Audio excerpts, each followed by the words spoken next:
Buenos días a todos. Vamos a dar inicio a nuestra sesión general del día de hoy. Les presento a nuestro ponente. Es el doctor Gerardo Castellanos Ramírez. Él es médico egresado de la Universidad Michoacana de San Nicolás de Hidalgo, de la Facultad de Ciencias Médicas y Biológicas, doctor Ignacio Chávez, y actualmente cursa el tercer año de la residencia de anestesia. El tema que nos va a compartir es variación de la glucosa capilar con el uso de dexametasona como antiemético en las pacientes sometidas a cirugía laparoscópica electiva en el Hospital de la Mujer. Adelante, doctor. Gracias.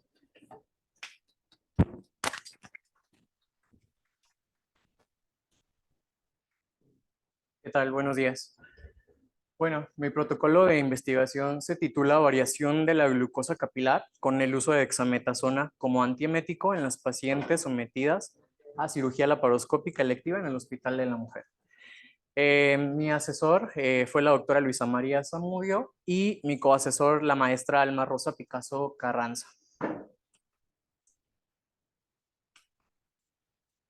Bueno, primeramente, las náuseas y el vómito se van a presentar frecuentemente durante el periodo posoperatorio.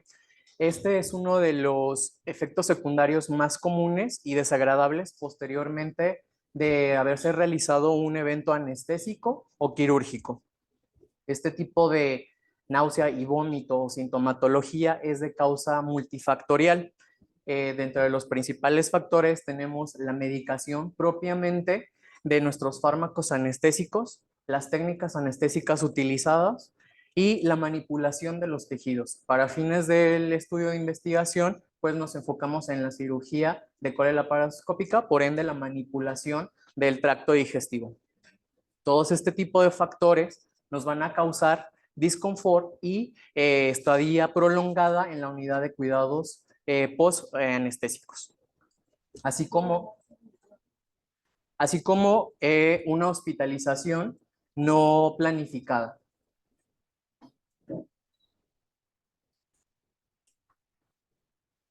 Vamos a tener diferentes factores de riesgo, de entre los que se engloban en la literatura tenemos que hay mayor incidencia en pacientes del sexo femenino, aquellas pacientes que ya cuentan con antecedente previo de náusea y vómito posoperatorio, así como el antecedente de cinetosis.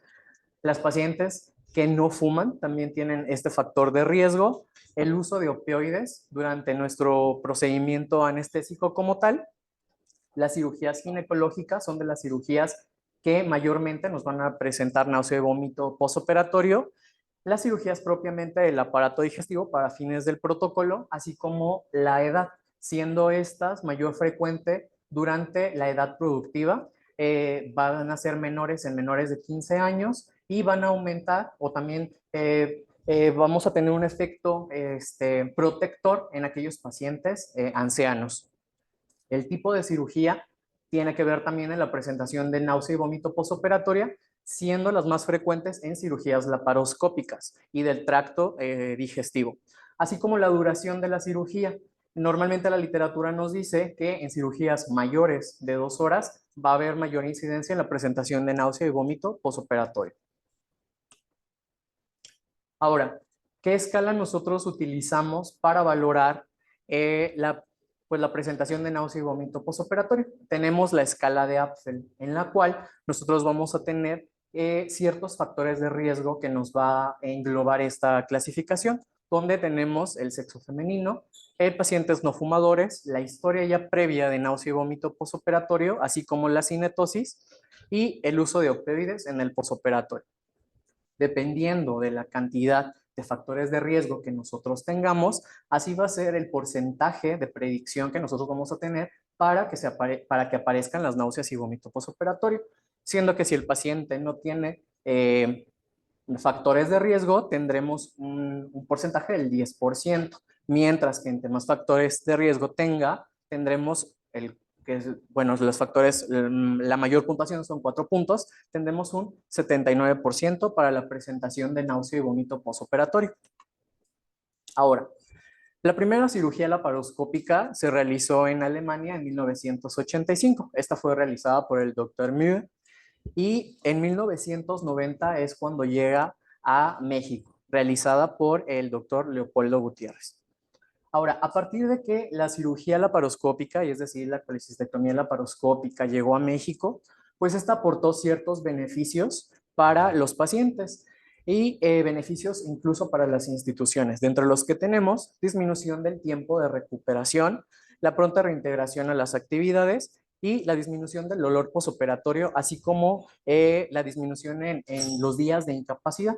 Por ende, esta cirugía pues tuvo más auge y empezó a realizarse de manera más frecuente, siendo considerada como el estándar de oro para la cirugía de colecistectomía.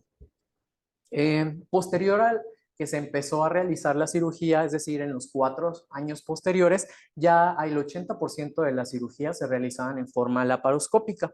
Esto tuvo un impacto económico porque, bueno, pues se refiere que hay menor índice de complicaciones, hay una corta estancia hospitalaria, una pronta recuperación del paciente, así como una recuperación temprana a las actividades y propiamente las ventajas cosméticas que ofrece el procedimiento. En nuestro hospital, para fines del protocolo, en el 2021 se realizaron 127 intervenciones laparoscópicas, de las cuales con anestesia general se realizaron 26 intervenciones. En nuestro protocolo se tomaron en cuenta las cirugías que fueron realizadas con anestesia general balanceada, excluyéndose la población con diabetes mellitus por el fármaco que estamos utilizando, que es un glucocorticoide.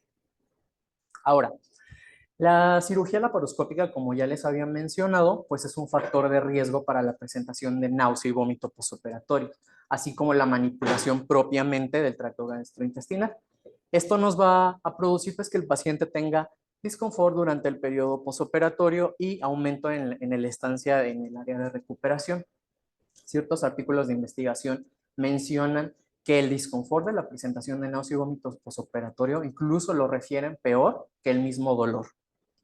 Entonces, bueno, como la cirugía laparoscópica fue en auge, pues aumentó este tipo de intervenciones y es importante que nosotros como anestesiólogos apliquemos fármacos que nos inhiban la presentación de esta sintomatología. Ahora, nosotros utilizamos la dexametasona como antiemético debido a su costo-beneficio, ¿de acuerdo? Es un fármaco pues de bajo costo, es frecuentemente utilizado en nuestro hospital y es eficaz para el control de náusea y vómito postoperatorio. Hay cierta literatura que nos menciona que es similar al efecto que tiene la aplicación de 4 miligramos de ondansetron. Sin embargo, el ondansetron pues tiene un costo más elevado. Ahora, nosotros tenemos una limitante debido a la aplicación de dexametasona, debido a que es un fármaco glucocorticoide, pues tiende a aumentar la glucemia intra y postoperatoria inmediata. Es por eso que nosotros, con el protocolo de investigación, pretendemos, lo que hicimos es, si en nuestro medio el efecto que ocasiona en la elevación de la glucosa capilar era significativo y si realmente es mayor el beneficio en la prevención de las náuseas y vómito postoperatorio, pese al aumento del nivel en la glucosa. Ahora, en nuestro planteamiento del problema tenemos pues que uno de los principales efectos que tiene la dexametasona, como ya les he mencionado, es que eleva la glucosa y pues que realmente la cirugía laparoscópica como tal genera náusea y vómito. Por ende, nosotros debemos de aplicar fármacos antieméticos para evitar este disconfort en las pacientes. Como tal, nosotros vamos a tener que la propia cirugía, la manipulación del tracto gastrointestinal, así como el procedimiento laparoscópica, va a ocasionar liberación de serotonina y estimulación vagal. Por ende, los pacientes van a presentar lo que es la náusea y vómito postoperatorio. Ahora, pues en nuestro medio, en nuestro hospital, la dexametasona se utiliza en forma rutinaria. Es un fármaco que lo utilizamos frecuentemente. ¿Por qué? Pues porque es de bajo costo, es de fácil acceso y tiene una eficacia adecuada en la elevación, en la prevención de la náusea y vómito. Entonces, además de que tiene un valor agregado, porque al ser un fármaco antiinflamatorio, nos disminuye los efectos del disconfort al hacer nosotros la laringoscopía para la cirugía, para la anestesia general. Ahora, pues la limitante, como ya les había mencionado, es glucocorticoide. Entonces, por ende, al pertenecer a la familia de los glucocorticoides, va a tener que ver en lo que es la elevación o el metabolismo de los hidratos de carbono. Entonces, por ende, nosotros lo que pretendemos es si realmente es significativo para nuestra población la elevación en la glucosa y sí pese a la eficacia en la prevención de náusea. Entonces aquí surge nuestra pregunta de investigación. ¿Cuál es la variación en los niveles de glucosa en miligramos de decilitro de sangre capilar al utilizar dexametasona como antiemético en las pacientes no diabéticas sometidas a colecistectomía laparoscópica? Tenemos como objetivo general identificar la variación de la glicemia capilar utilizando la dexametasona como antiemético en nuestro universo de población, que fue la cole laparoscópica. Tenemos como objetivos específicos 4 principalmente, que es identificar a la población de acuerdo a las variables sociodemográficas, así como identificar y medir la glicemia capilar previo a la aplicación del fármaco, medir el nivel de glicemia capilar posterior a la aplicación de dexametasona y comparar cuál es el nivel de glucosa capilar al utilizar dexametasona como antiemético en la cirugía laparoscópica del Hospital de la Mujer. Ahora, tenemos dos hipótesis, una hipótesis alterna y una hipótesis nula. Dentro de la hipótesis alterna existe variación de la glucosa capilar al utilizar dexametasona como antiemético en las pacientes no diabéticas, y nuestra hipótesis nula es no existe variación de la glucosa capilar a utilizar la dexametasona como antiemético. Nuestro estudio fue de tipo cuantitativo, prospectivo, de diseño experimental y longitudinal. Nuestro universo de población, esto respecto a la información que nos proporcionó el Departamento de Estadística, fue que en el 2021 se realizaron 127 procedimientos laparoscópicos, de los cuales 26 de estos se realizaron con cirugía, con anestesia general. Entonces, nuestra muestra corresponde a un universo de 23 pacientes, con un nivel de confianza del 95%, un margen de error del 5% y una precisión del 3%. Ahora, ¿cuáles fueron nuestros criterios de inclusión? Dentro de nuestros criterios de inclusión tenemos, pues, propiamente las pacientes que fueron sometidas a colecistectomía laparoscópica programada, ¿de acuerdo? Bajo anestesia general balanceada, sin comorbilidad de diabetes, aquellas pacientes que desearon participar en el protocolo de investigación y que firmaron el consentimiento. Pacientes que se englobaran en ASA 1 y ASA 2 y pacientes con un IMC igual o menor de 29.9. Dentro de los criterios de inclusión fueron aquellas pacientes cuyo procedimiento fue de urgencia, ¿de acuerdo? Aquellas pacientes por algún motivo que requirieron otro tipo de anestesia que no fuera la anestesia general. Pacientes en las que se requiriera el cambio de modalidad en el tipo de intervención quirúrgica, pacientes que tuvieran comorbilidad la diabetes mellitus, pacientes con un índice de masa corporal igual o mayor de 30 y pacientes que estuvieran sometidas a tratamiento con glucocorticoides.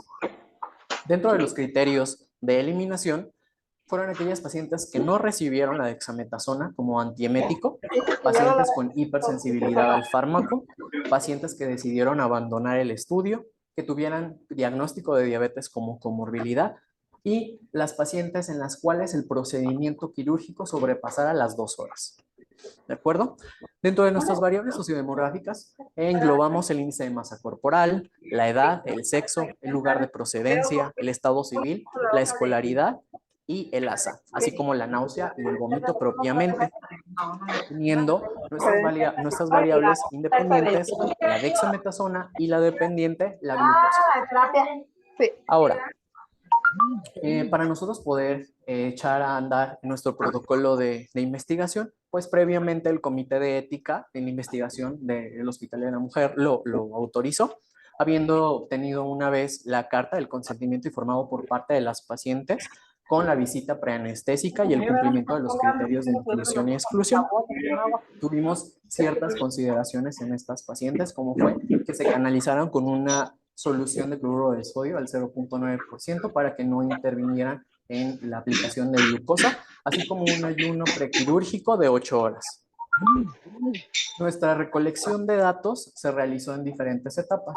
La primera fue al ingresarse al área de recuperación, la paciente se monitorizó con tensión arterial, con frecuencia cardíaca, la saturación y el electrocardiograma y se realizó la primera muestra, la cual fue catalogada como glicemia capilar basal, ¿de acuerdo?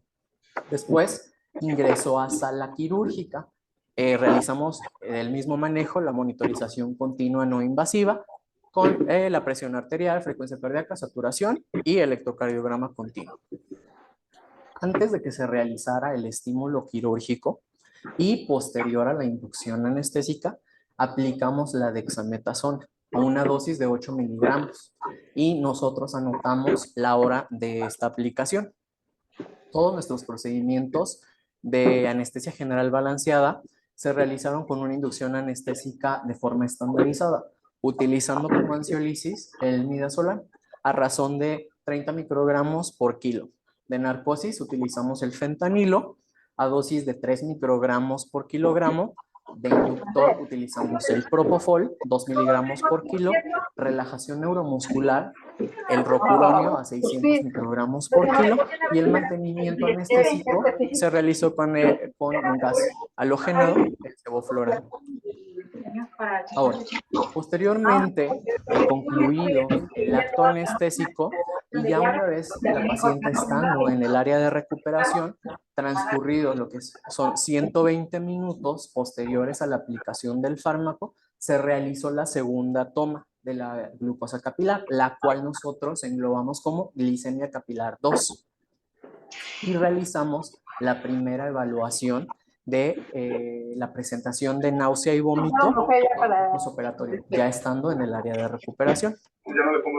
Posteriormente, a las 4 horas de la aplicación del fármaco y previo a que se realizara la vía oral, a que se reinstaurara la vía oral, realizamos la tercera muestra, lo que fue la glicemia capilar número 3, y realizamos la segunda valoración en la presentación de náusea postoperatorio. Sí.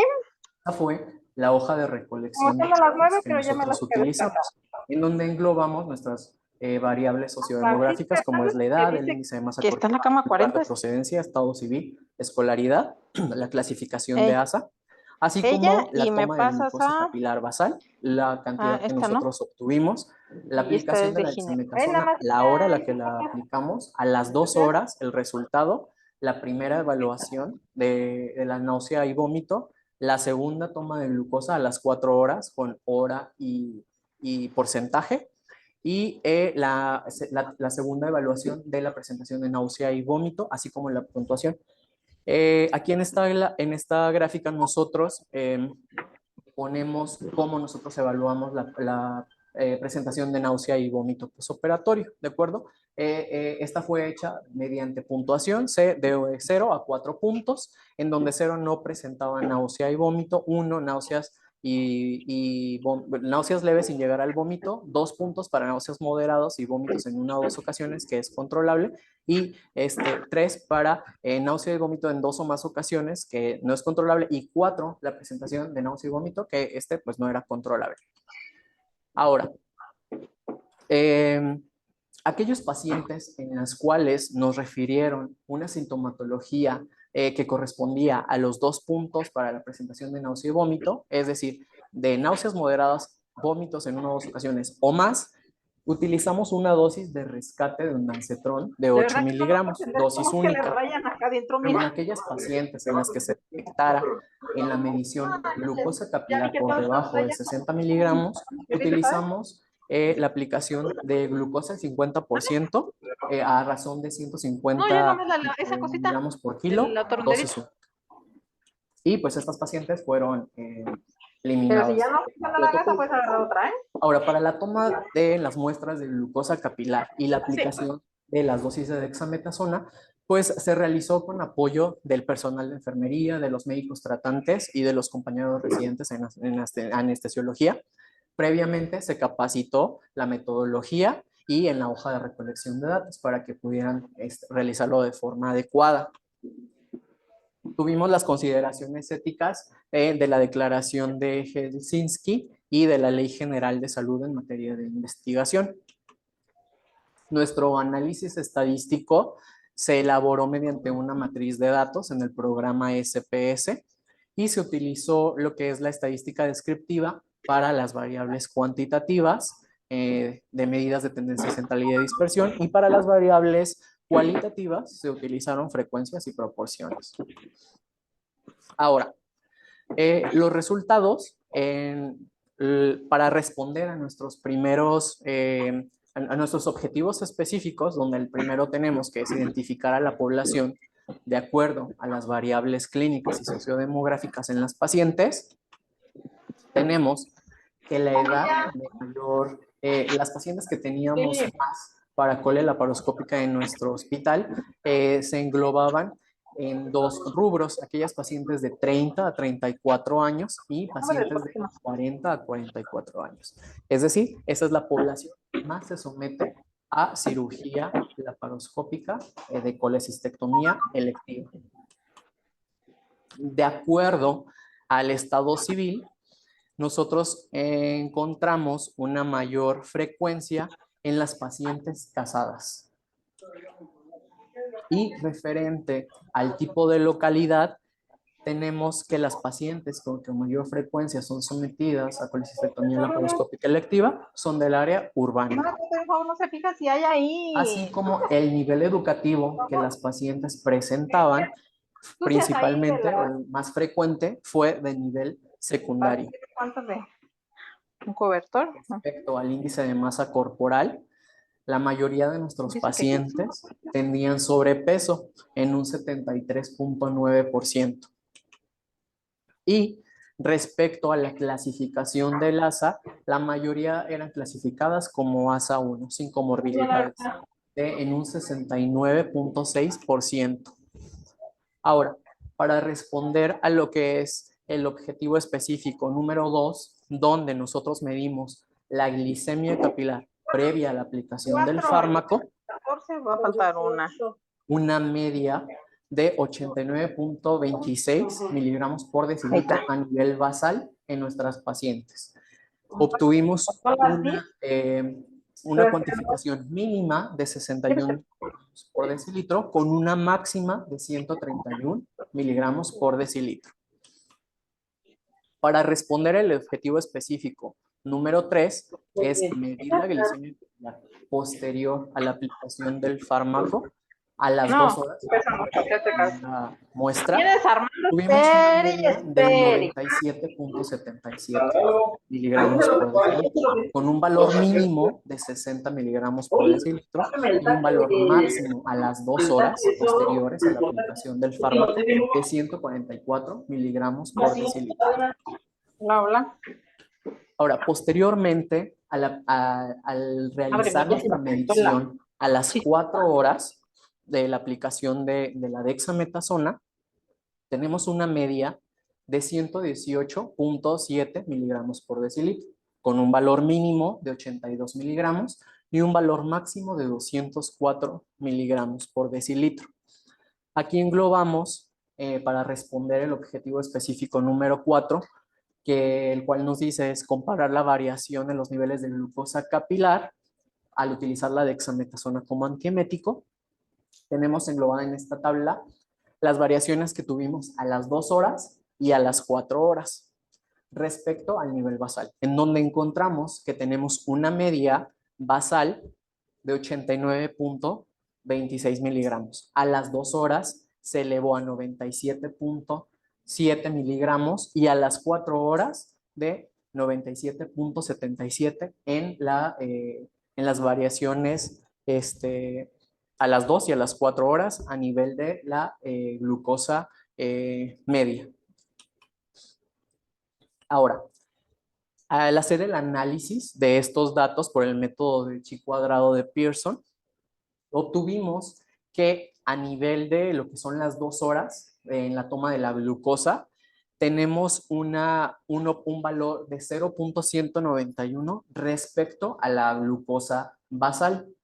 Y a las 4 horas el valor es de 0.267 respecto a la basal. Por lo cual resulta que la variación en la glucosa no es significativo en nuestra población al utilizar la dexametasona como antiemético. Referente a lo que es la efectividad de la náusea y vómito posoperatoria utilizando la dexametasona, a las 2 horas tenemos una efectividad del 78.3%, es decir, el 78.3% de las pacientes no presentó sintomatología, preferían no náusea y no vómito. Sin embargo, a las 4 horas mejoró esta efectividad con un 95.7% para no presentar náusea y vómito posoperatorio. Del total de la población que nosotros evaluamos, solamente eliminamos a una paciente debido a que durante el análisis de la glucosa presentó una glucosa por debajo de 60 miligramos. Por ende, administramos glucosa el 50% y fue descartada de este protocolo. En conclusión, ¿qué fue lo que nosotros encontramos?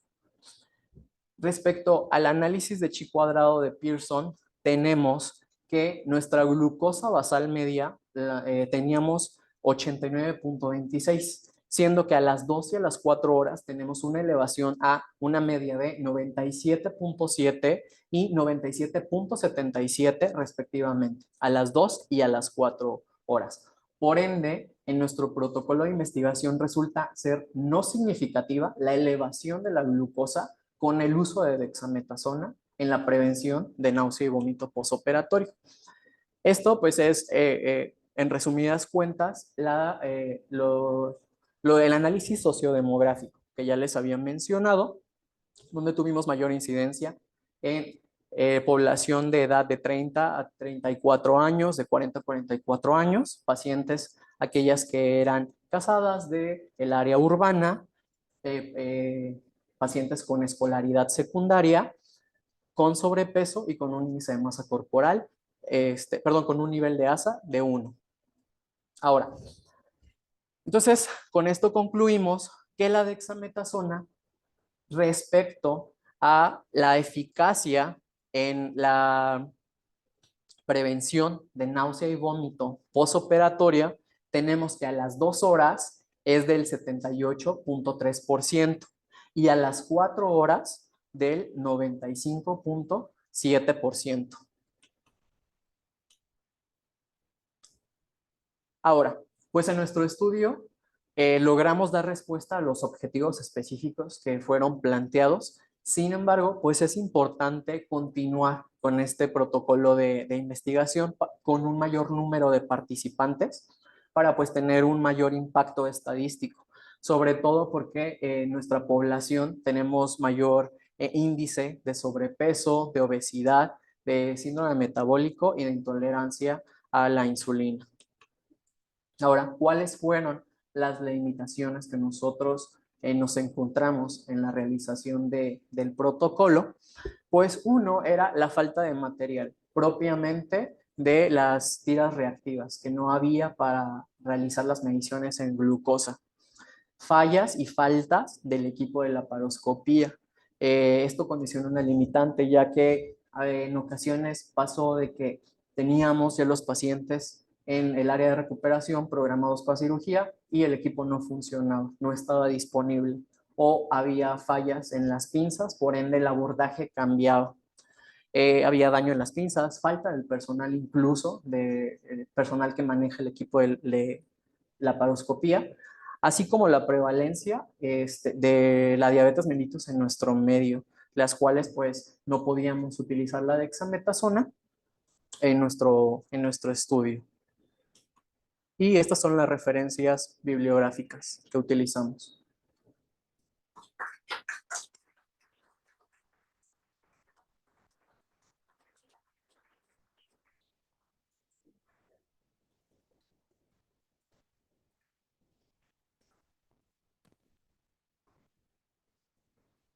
Gracias, doctor.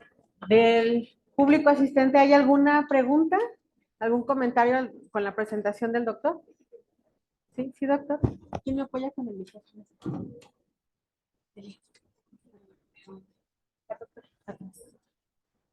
El doctor.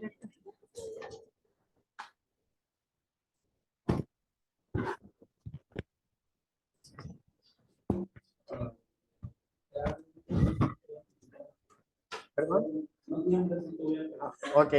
Todo lo contrario, quiero felicitarte por tu trabajo. Es un trabajo que parece simple, sencillo, pero es una muestra y a pesar de todas las carencias que tenemos en la sociedad, a pesar de que somos el patito feo de la sociedad, decimos muchas cosas, si ustedes quieren, pueden realizar lo que no te voy a felicitar, quiero felicitarte por tu ministro, que vaya bien. Muchas gracias.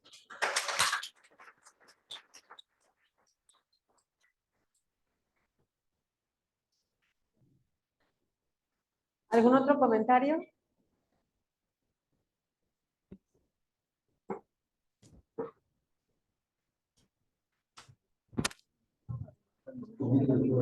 Efectivamente, felicitaciones por estar iniciando la investigación.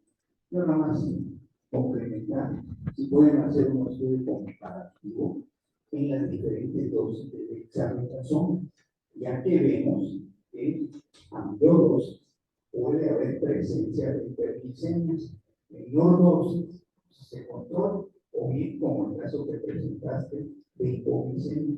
Y la otra, hacer el comparativo de lo que utilizamos, como son todos los medicamentos, como es el ondansetron, que podemos hacer el comparativo también. Y la otra, también el tipo de anestesia, sí, combinada que se está utilizando para cada paciente, porque no se mencionó solamente se dijo que se utilizó anestesia General. sí, ok, pero no sabemos cuál, bueno, yo no me di cuenta cuál utilizaron. Entonces, por ahí pudiera ser la oportunidad de tener, sí, la clasificación de la utilización de todos estos medicamentos en pacientes con antecedentes de diabetes o no. Felicidades nuevamente, esperamos que todos tomen esta iniciativa y empezar por algo que es muy importante. Gracias.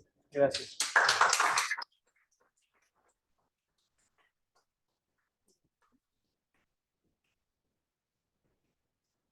Bueno, pues si ya no hay más comentarios, no queda más que agradecer la participación del doctor Gilberto y como, perdón, Gerardo, perdón, el doctor Gerardo, no sé qué estoy pensando, perdón, Gerardo.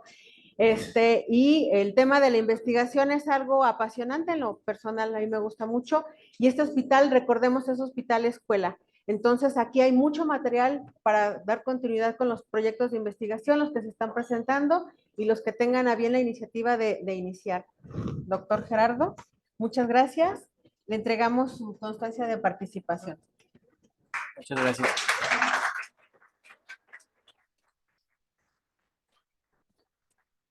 Bueno, pues, gracias por su participación y los esperamos la próxima semana en la sesión general.